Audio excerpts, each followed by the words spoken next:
Hi ಎಲ್ಲರಿಗೂ ನಮಸ್ಕಾರ ಸ್ನೇಹಿತರೆ, welcome to my back our channel.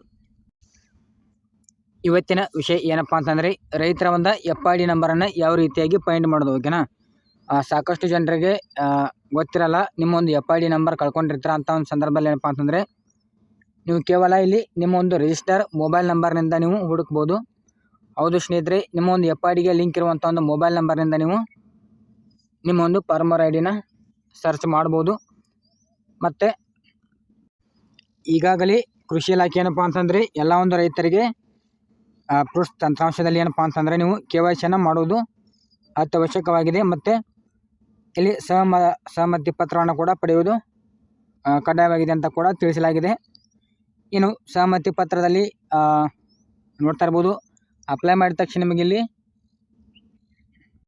ಸಹಮತಿ ಪತ್ರದಲ್ಲಿ ಸಿಗ್ನೇಚರ್ ನಾಟ್ ವೆರಿಫೈಡ್ ಅಂತೇಳಿ ಬರ್ತಾ ಇದೆ.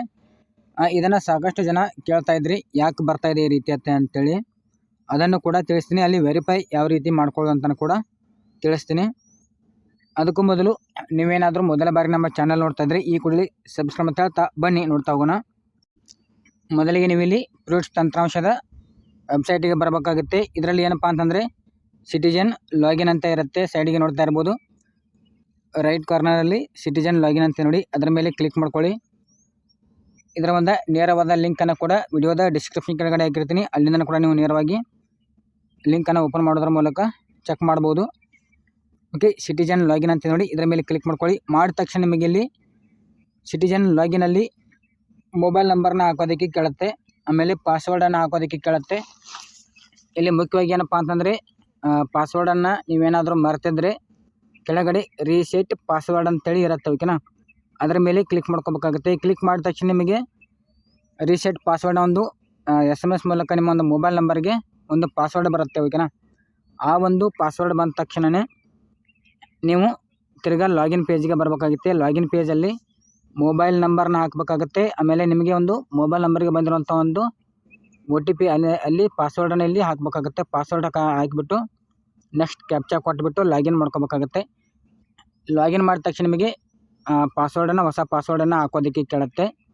ಆ ಒಂದು ಹೊಸ ಪಾಸ್ವರ್ಡ್ ಹಾಕಿಬಿಟ್ಟು ಲಾಗಿನ್ ಮಾಡ್ಕೋಬೇಕಾಗುತ್ತೆ. ಓಕೆನಾ, ಲಾಗಿನ್ ಮಾಡಿದಾದಮೇಲೆ ನಿಮಗೆ ನೆಕ್ಸ್ಟ್ ಏನಪ್ಪ ಅಂತಂದರೆ, ಲಾಗಿನ್ ಮಾಡುವಾಗ ನಿಮ್ಮ ಒಂದು ಮೊಬೈಲ್ ನಂಬರ್ಗೆ OTP ಬರುತ್ತೆ. OTP ಹಾಕಿಬಿಟ್ಟು ಕ್ಯಾಪ್ಚಾ ಕೋಡ್ ಹಾಕಿಬಿಟ್ಟು ಸಬ್ಮಿಟ್ ಮಾಡಬೇಕಾಗುತ್ತೆ. ಓಕೆನಾ, ಸಬ್ಮಿಟ್ ಮಾಡಿದ ತಕ್ಷಣವೇ ನಿಮಗೆ ಈ ರೀತಿಯಾದಂಥ ಒಂದು ಡ್ಯಾಶ್ಬೋರ್ಡ್ ಕಾಣಿಸುತ್ತೆ. ಇದರಲ್ಲಿ ಏನಪ್ಪ ಅಂತಂದರೆ ಮುಖ್ಯವಾಗಿ ನಮಗೆ ಬೇಕಾಗಿರುವಂಥದ್ದು FID ನಂಬರ್. ಓಕೆನಾ, ರೈತರ ಒಂದು FID ನಂಬರ್ ಬೇಕಾಗಿರುತ್ತೆ. ಆ ಒಂದು FID ನಂಬರಲ್ಲಿ ಇಲ್ಲಿ ಸರ್ಚ್ ಅಂತಿದೆ ನೋಡಿ ಮೇಲ್ಗಡೆ, ಸರ್ಚಲ್ಲಿ ಕೊಟ್ಟು ಅಲ್ಲಿ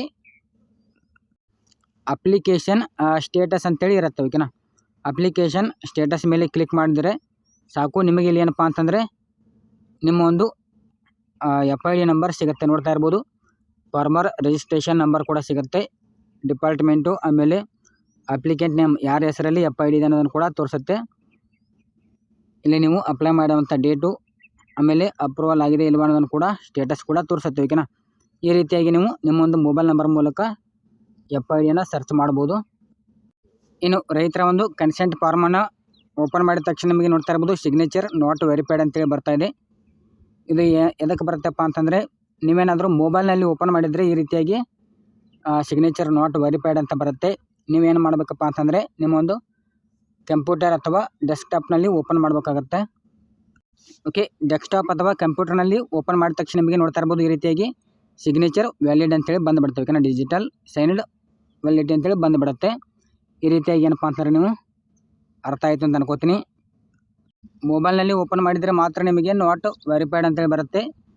ಕಂಪ್ಯೂಟರ್ ಅಥವಾ PC ಇಲ್ಲಿ ಏನಪ್ಪ ಅಂತಂದರೆ ನೀವು ಓಪನ್ ಮಾಡಿದರೆ ಡಿಜಿಟಲ್ ಸೈನ್ಡ್ ವ್ಯಾಲಿಡೇಟ್ ಅಂತೇಳಿ ಬರುತ್ತೆ. ಓಕೆನಾ, ಇನ್ನು ಯಾವುದೇ ರೀತಿಯಂಥ ಒಂದು ಹೆಚ್ಚಿನ ಮಾಹಿತಿಗಾಗಿ ಮತ್ತು ಸರ್ಕಾರದ ವಿವಿಧ ಒಂದು ಯೋಜನೆಗಳ ಮಾಹಿತಿಗಾಗಿ ನಮ್ಮದೇ ಅಂತ ಒಂದು ವಾಟ್ಸಪ್ ಗ್ರೂಪ್ ಮತ್ತು ಟೆಲಿಗ್ರಾಮ್ ಗ್ರೂಪನ್ನು ವಿಡಿಯೋದ ಡಿಸ್ಕ್ರಿಪ್ಷನ್ ಕೆಳಗಡೆ ಹಾಕಿರ್ತೀನಿ. ಅಲ್ಲಿಂದ ಕೂಡ ನೀವು ನೇರವಾಗಿ ಜಾಯ್ನಿಂಗ್ ಆಗಿಬಿಟ್ಟು ಹೆಚ್ಚಿನ ಮಾಹಿತಿಯನ್ನು ಕೂಡ ಪಡೆದುಕೊಳ್ಬೋದು. ಓಕೆ ಸ್ನೇಹಿತರೆ, ಈ ಒಂದು ವಿಡಿಯೋದಿಂದ ನಿಮಗೆ ಮಾಹಿತಿ ಸಿಕ್ತು ಅಂತ ಅನ್ಕೋತೀನಿ. ಹಾಗೆಯೇ ಈ ಒಂದು ವಿಡಿಯೋ ನಿಮಗೆ ಇಷ್ಟ ಆದರೆ ಲೈಕ್ ಮಾಡಿ, ಕಮೆಂಟ್ ಮಾಡಿ, ಶೇರ್ ಮಾಡಿ ಅಂತ ಹೇಳ್ತಾ ಈ ಒಂದು ವಿಡಿಯೋನ ಎಂಡ್ ಮಾಡ್ತಾ ಇದ್ದೀನಿ.